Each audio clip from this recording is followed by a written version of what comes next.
there guys, and welcome back to my channel.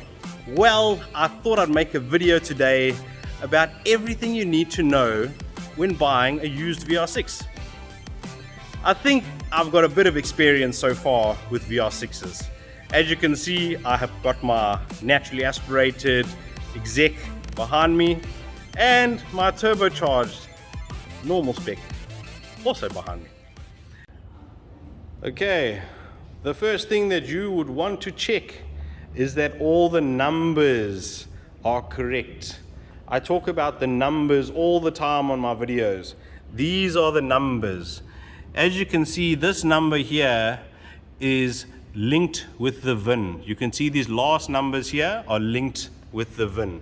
So you will know by looking at the numbers all the way around the car which glasses have been changed.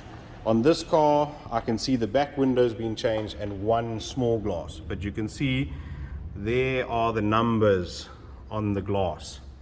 And then also check your windscreen. Obviously, an original windscreen will have a VW marking over here with the badge. So you also want to check that your license disc is correct and that your engine number that is in the car is correct. On a VR6, your engine number sits just here at the back. There's a small little metal piece that has got the engine code stamped into it. It would usually start with a AAA if it is a South African spec. The next thing to check would be that the tag on the body is correct. From my experience now, I know exactly about this tag here. This tag is very important. You want to make sure that these rivets have not been removed, and you can see any evidence of painting. You can see this car is still original. Nobody has masked around this one. But now if you look on my other one, you'll see the difference. If you look at this one, you'll see this car has definitely been painted.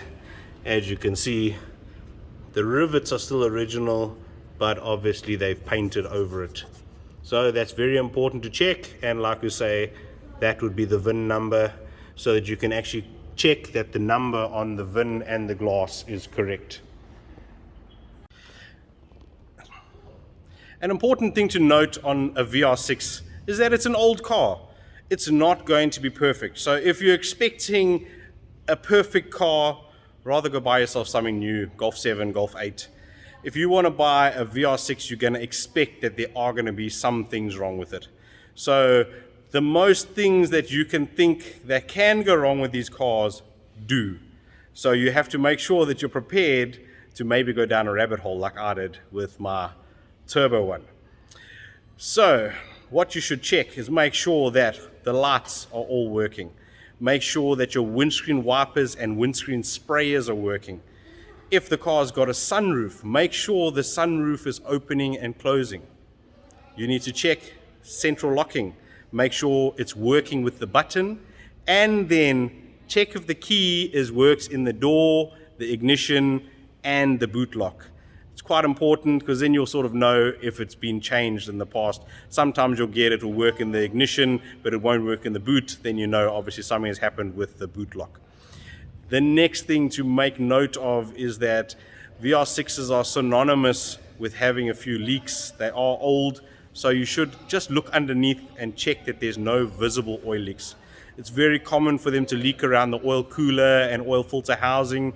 There are two oil pressure switches and an oil temperature sensor that can also possibly leak. So generally those leaks will all be in the front of the engine. You should also take note, look between the engine and the gearbox. Sometimes it might be leaking on the rear main seal. Generally then you would see a leak in the center of the car. Okay, so once you move on to that, the next most important thing is to check the bodywork. So just hang on.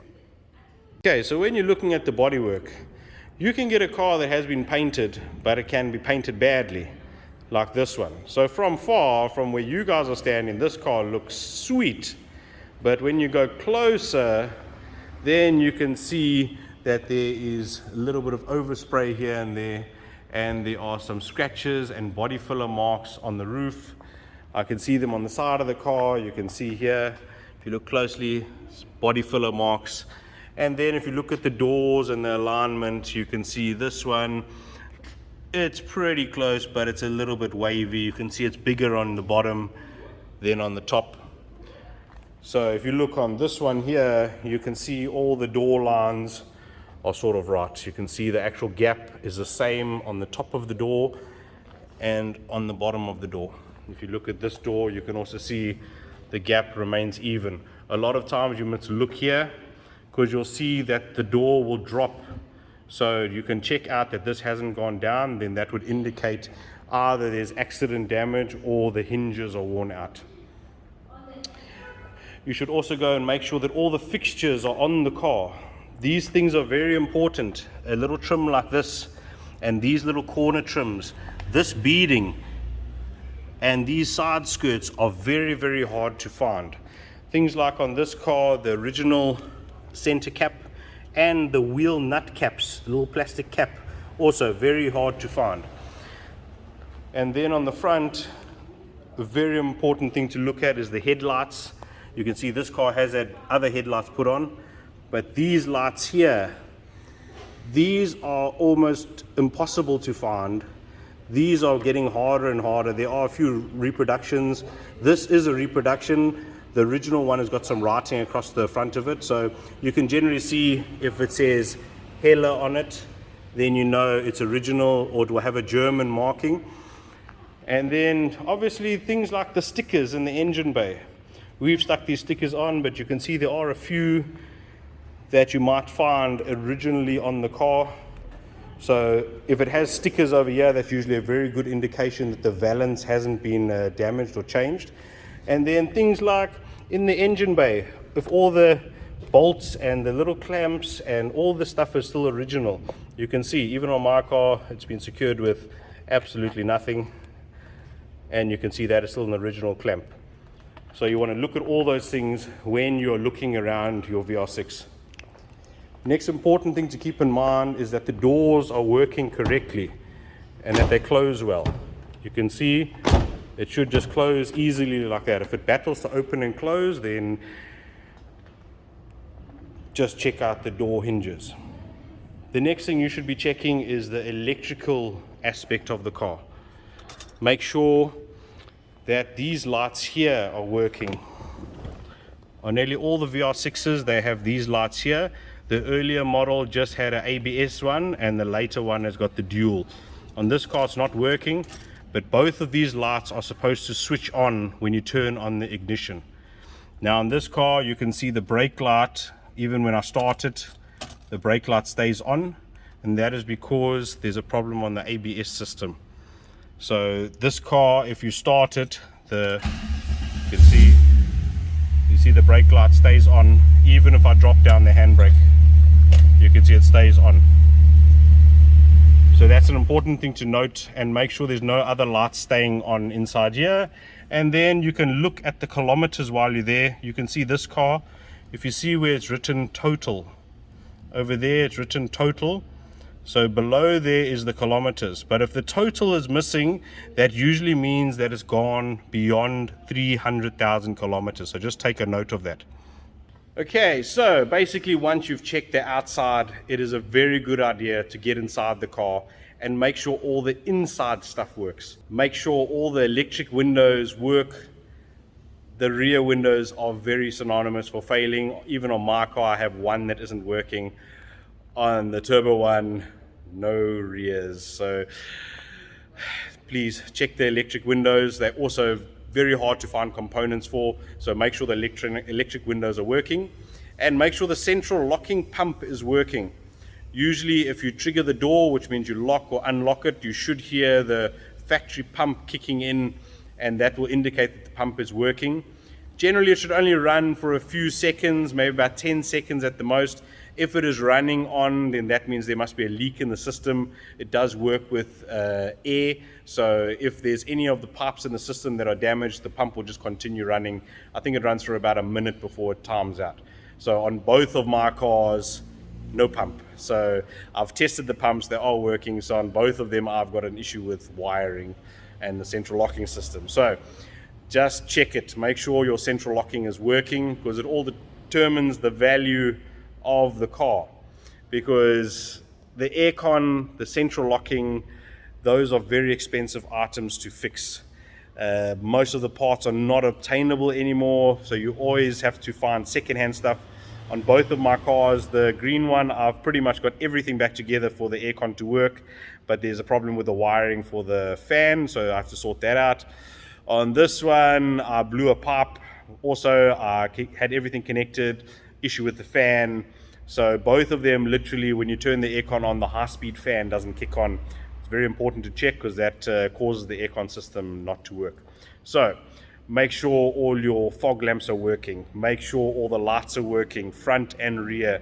Make sure your brake lights are working. Make sure the indicators are working.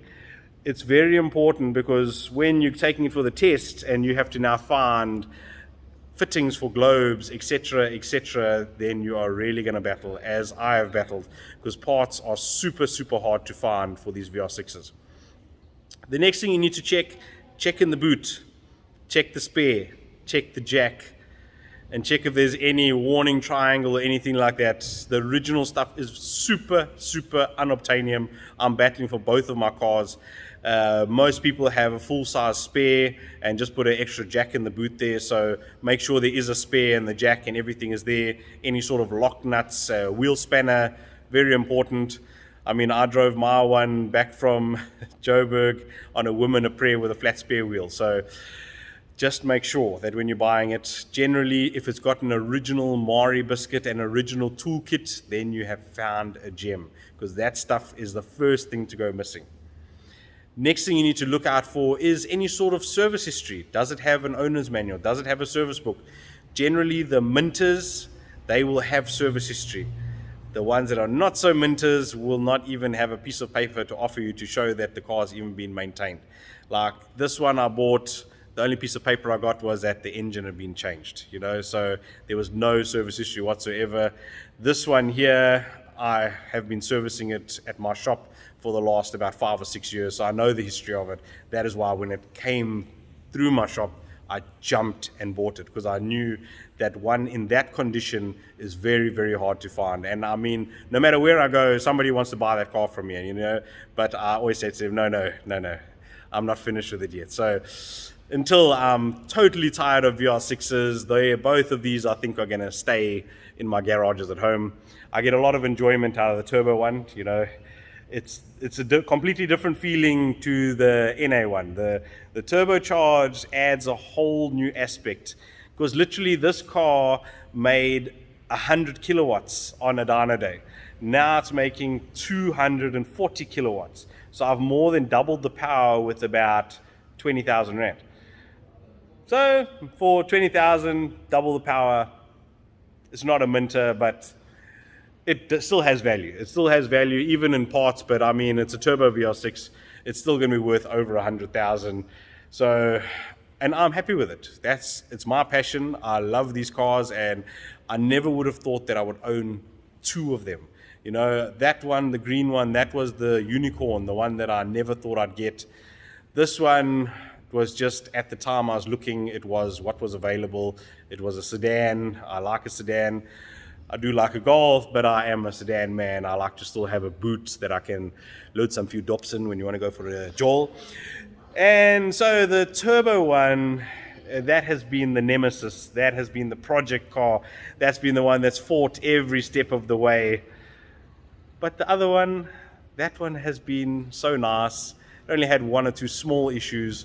I got stuck on the road twice. But it was a small problem. It just had a chip. We took the chip out, and now that one is running 100%. This one here, with all my issues with the melting a piston or 2 and getting it back together again, took a while, but now it is 100% back together. Retuned on pump, boosting 0.5, 240 kilowatts. It just wants to squeal the tires in second gear with the 17, so I'm pretty happy with that. It's got a pretty strong top end. So I'm just waiting for my ethanol mix, and then we're going to turn this one up, and then we're going to let all hell break loose, because already it drives, wow, it's got some power. So maybe an extra 100 kilowatts on top of that, it's going to be absolutely mental. So that would be most of what you need to know when buying a used VR6.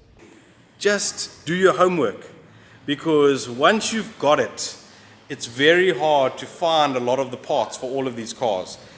So make sure you check properly when you are buying them.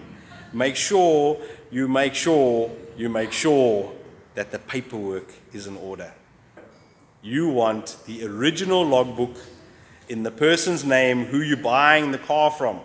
So make sure, check their ID or driver's license and look at their name and ID number on the logbook. Make sure that you check that everything is working. So like I say, check the aircon. The aircon is generally a good indication on these cars of how the owners have looked after it. So I think I've got through everything. So let's just wrap it up. Make sure the paperwork's in order. Make sure it hasn't been in a smash. Make sure everything works and it's as advertised. And make sure that make sure the numbers are right, because that determines the value. Generally, use your discretion. Look what is out there. The ones selling for 100 plus are generally in better condition than the ones selling for 50 and 75, as I found out with my Vuravos. So as I have learned, rather buy the more expensive one. It's so simple. Buy the more expensive one. Buy the one that's the most complete, that the little rubber grommets are there, the gear lever boot is okay, the cluster hasn't gone over 300,000. There's all these little things. And you can look at a car. Just look at the car and you'll see the value in it. If a car is all full of leaks and smoking and you can't select the gears and nothing works, 50 grand. But if everything works and the guy's asking 150, just and pay the money and get the car, because they are becoming less and less and less. The minters like this one, very, very hard to find. So I found it super hard to find one like this. In all the years I was looking, I wanted that one and I ended up with that one, and now I've got both of them. So I think I've got just a little bit of knowledge now. You Facebook guys and YouTuber guys, I'm sure you're going to tell me if I've missed something, badges or something, they'll tell me. So thank you so much again for tuning into my channel. Thank you so much for liking and sharing my videos. And until next time, Red Line out.